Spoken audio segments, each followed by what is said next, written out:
இந்த மாதிரி நான் இதுவரை பண்ணதும் இல்ல. நம்ம கஸ்டமர்ல யாருமே இந்த மாதிரி முன்னாடி கேட்டதும் இல்ல. ஸோ ஃபர்ஸ்ட் டைம் இந்த மாரி பண்ணியிருக்கேன். ஸோ இது வந்துட்டு ஒரே ஒரு பிரேஸ்லெட் ஆர்டர் தான். இது வந்துட்டு பார்த்தீங்கன்னா, ஃப்ரெண்டுக்கு வந்துட்டு பர்த்டே. ஸோ அதுக்காக அவங்களுக்கு ஒரு பிரேஸ்லெட் ஆர்டர் பண்ணியிருக்காங்க. இந்த இனிஷியல் போட்டு வரும்ல, லெட்டர்ஸ் போட்டு வர பிரேஸ்லெட் 3 லெட்டர் ப்ளஸ் ஒரு பட்டர்ஃப்ளை ஆட் பண்ண சொல்லியிருந்தாங்க செயின் பிரேஸ்லெட்ல.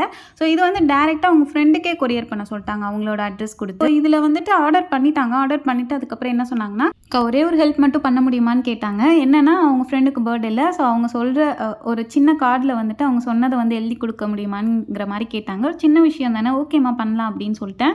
ஸோ அவங்க கேட்ட மாதிரியே அவங்க என்ன எழுத சொன்னாங்களோ அதே மாதிரி எழுதிட்டேன். இப்போன்னு பார்த்து எனக்கு ஒழுங்காகவே ஹேண்ட் ரைட்டிங் வரல. சரி ஓகேன்னு எழுதியாச்சு. அதுக்கப்புறம் இது நான் வந்து பெர்மிஷன் கேட்டு தான் போட்டிருக்கேன். ஸோ நான் கேட்டேன் லெட்டர்ஸ்லாம் வந்து பிளர் பண்ணி போடுறேன்னு கேட்டேன். பட் ஆனால் அவங்க பரவாயில்லக்கா நீங்கள் அப்படியே போட்டாலும் எனக்கு பிரச்சனை இல்லை அப்படின்னு சொன்னாங்க. அவங்க கைக்கு கிடைச்சதும் அவங்களோட பர்த்டே ஃப்ரெண்டும் ஹாப்பி, நம்ம கஸ்டமரும் ஹாப்பி. நம்ம காம்ப்ளிமெண்ட்ரியாக கொடுத்த கிஃப்ட்டும் பிடிச்சிருந்துச்சு.